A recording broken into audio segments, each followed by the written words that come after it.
I'm Caitlin Coombs with energeticcity.ca, and welcome to Council Corner, powered by the City of Fort St. John. Today we're talking to Councillor Tony Zabinsky about items discussed at the Fort St. John Council meeting on October 28th. Councillor, how are you doing today?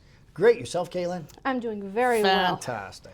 All right, so to start off, during the Committee of the Whole, you had some presentations about the official community plan. Right. Can you tell me a little bit about what that is and kind of what it entails? Well, our community plan is really our highest delegation, or not delegation, but procedural that we have for the community. It goes into a lot of diverse areas that we go into, okay? So it's developed by having interactions with municipal amenities, transportation, health, housing, economic development. And those are developed and got together so that we can sit down and produce something for our community. And so the last one we did was in 2017. And a lot has changed since 2017. We've had the 100th Street corridor open up, the RCMP station open up. Yep. Festival Plaza has come to fruition. We've also had different development in our parks and recs. So now it's time to sit down and bring it up to a new standard with what has changed.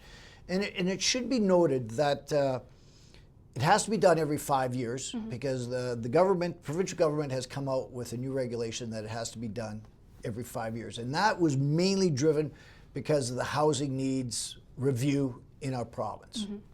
So that's where we are right now, and staff is going to be looking at it, and we look forward to them bringing it to us. Wonderful. And what's the timeline look on the plan? Where are you now, and kind of what does the next couple of weeks, months, and years look like for that plan? Okay, great question. So they've already started on this. Wonderful. Okay, they started actually at the Moose FM block party. They sat down and talked to people. What's important to them? And so they've gathered that information, and then I do believe if we looked at the timeline that they presented to us, in November they're going to be doing some surveys, and then they're also in the new year going to be doing some more surveys and getting that information. And they hope to have this to council by the 2025 Moose FM block party, and to have this finalized, if memory serves me correctly, by December of 2025, where we will pass it. Oh, wonderful. So within a 14 months type action. Yeah, something to look forward to down the line. Definitely. Wonderful. And you also had a couple bylaws come through. We did. Specifically a sewer use regulation, charges, and water regulation. It's come up a couple times in a few other meetings in the past. What can you tell me about this bylaw?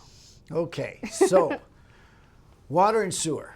So for the people out there, water and sewer is its own entity. So your taxes do not go to water and sewer. They just handle the operations of the city. So what we've done, and most people that are in the city, they get a water and sewer bill.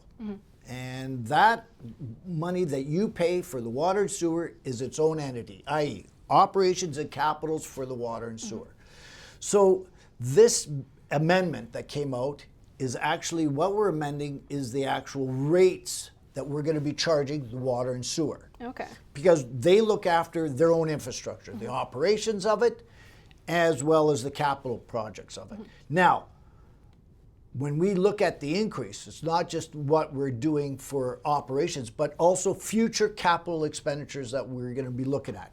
You know, such things as water reservoirs, maintenance to them, or maybe a new one being built, or mainline looping of our water mains, right? So that's why that came up in the report. You saw, probably you'd read in the report that we're not doing an extensive increase from 24 to 25. We did listen to you guys, and we're still keeping that in the sewer from May 1st to August 31st, that we're dropping our sewer rates by 21 cents a cube. All right. And that is because we realize that during the summer, we're not catching all that sewer water that people are using to do their waters, their gardens, their lawns and stuff like that. So we did listen to that. So that's why you have a lower rate from May 1st until September 1st, and then it goes back up to the current rate. That's a good way to do it because, of course, I mean, I live in Taylor. Everyone has a lawn. They're always out there watering. And we get it here in town too, right? But again, the amendment that was presented is because of when staff brings back, it's an own entity, water and sewer, and they look at what capital projects are coming up as well as operational costs that are going to be moving forward. And this will be coming up to us every year because they review all this and we deal with it every year. I believe last week I was talking to one of your fellow councilors about how some of the bylaws, you try and bring them in to last as long as possible. With these ones, it's a little more difficult, so I would assume they come up on an annual basis. Something like this, it has to be an annual basis. It's hard to project with the cost of buying anything today, what it's going to be 2, 3, 5 years down the road. So in regards to water and sewer, that's why you're going to see it come up every year and why there might be a change or not a change. But again, that's because staff looks at this, they present it, they tell us here's what for that sector, and again, this is just water and sewer that we're talking about, and that's why that has its own bylaw amendment to it. Okay. And you also went through a couple of grant applications during the meeting. Right. And one of them was a Community Emergency Preparedness Fund Disaster Risk Reduction. Now that's a mouthful. Yes, I was looking at that going, that was interesting. Part of the process, it kind of split into 3 categories from what I was reading. That is correct. And category 2 seemed to be a lot of surveys and kind of assessments of historical data. Would these be new surveys for this, or would you also be drawing on data from previous years? Okay, so let's clarify that. Yeah. So the amount is $4.2 million. Yes. Not a small amount of money, but we're lucky that hopefully we get it. So that's broken down into 3 different parts. The first part is roughly about $140,000. And that category 1 is to sit down and look at the water runoff from the Alaska Highway coming toward our sewer system, okay, which is down before the Beaufort Creek. Yep. And we're going to look at that because there is a water runoff that comes that way. Then there's another $100,000 that is going to be for actual water runoff in regards to where we are situated, we tend to have those heavy rainfalls that come our way. And water erosion is becoming very serious, no different than fire prevention. So we have to look at how we're going to reduce this runoff. And again, that runoff is just not going down to Beaufort Creek, but it's going down to Fish Creek.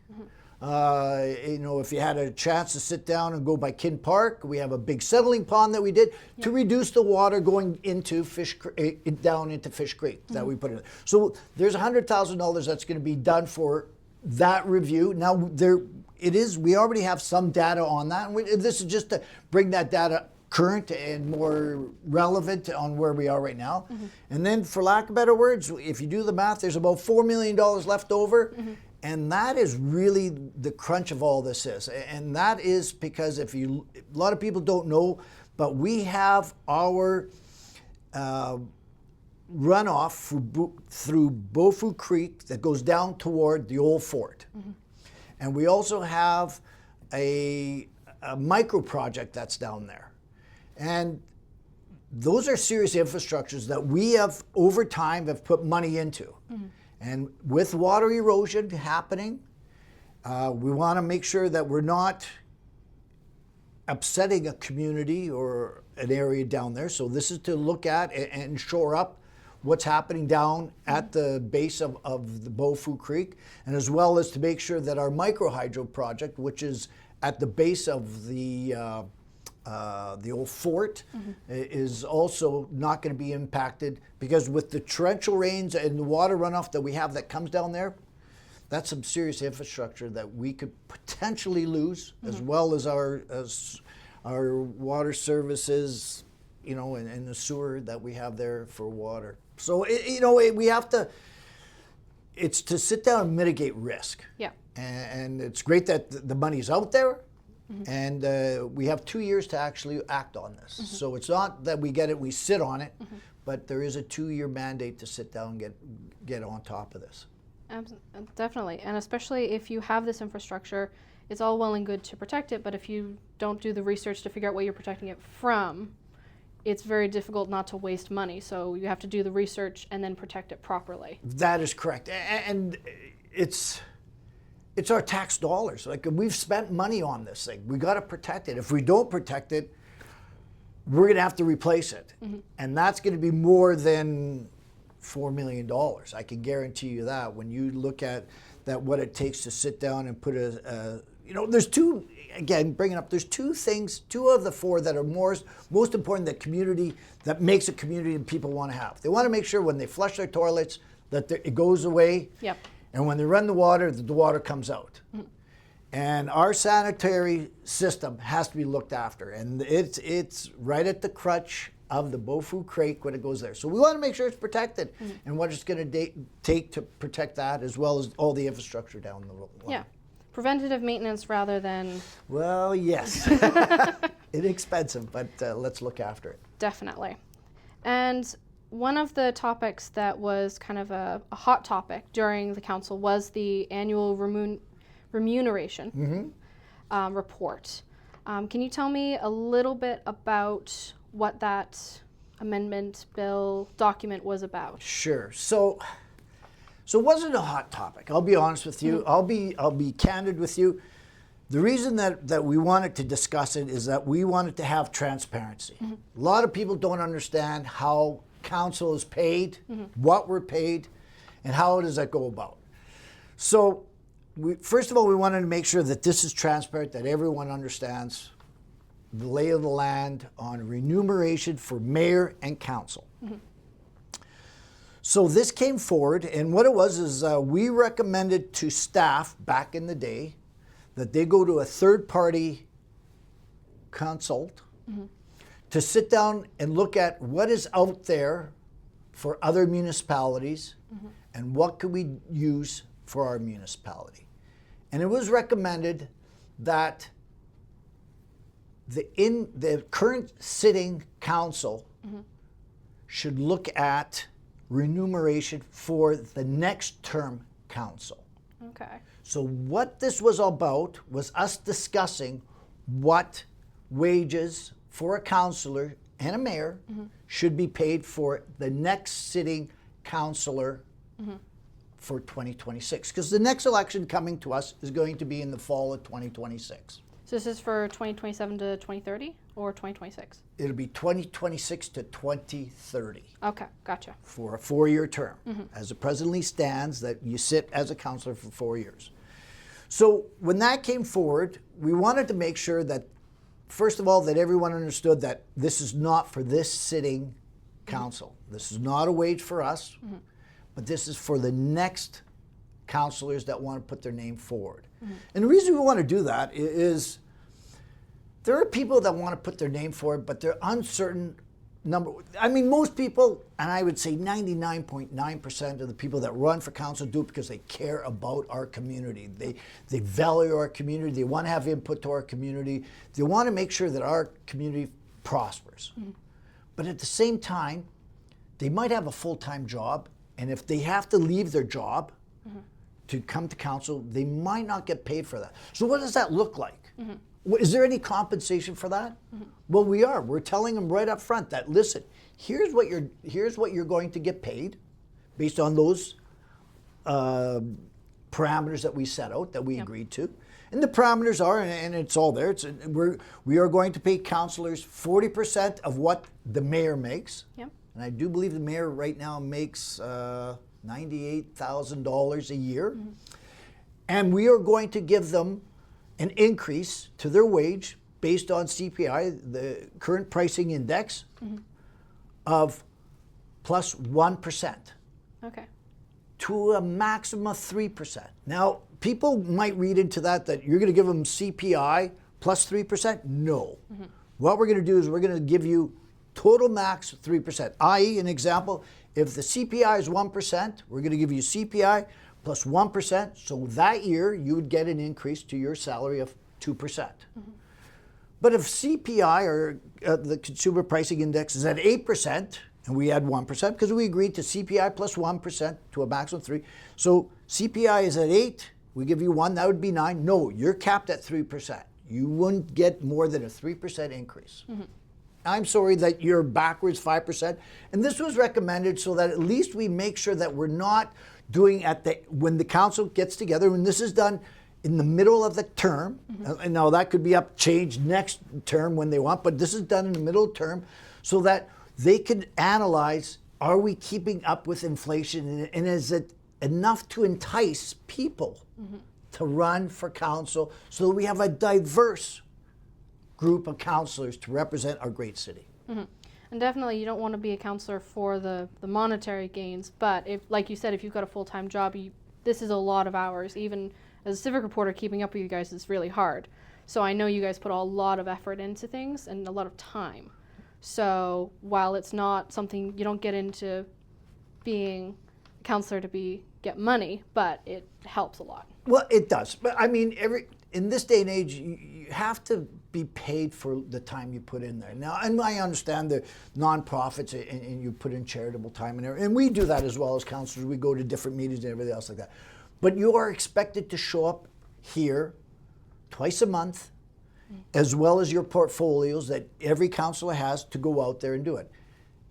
And you need to be compensated for that. And what does that look like? So right now, we are compensated at 37.5% of what the mayor makes, and based on CPI plus 1%. So we never changed the CPI, the increase, the remuneration every year. The only thing that was recommended based on where we are is that the actual starting point, usually in regards to that, goes from 37.5% of what the mayor makes to 40%. Okay. And if you read the report and everything else, the mayor's salary presently is not changing. So that is sort of the formula in regards to that. Wonderful. Thank you very much for clarifying that. You're welcome. All right. And those are all the questions I had. So thank you very much for joining me today. Well, thank you very much for your time. It was great. And I encourage everyone to tune into our council meetings and because they're informative and there's a lot of dialogue. And again, we try to keep, as indicated, transparency for everything that we do. Absolutely. And that was Council Corner, powered by the City of Fort St. John. I'm Caitlin Coombs with energeticcity.ca. We'll see you next time.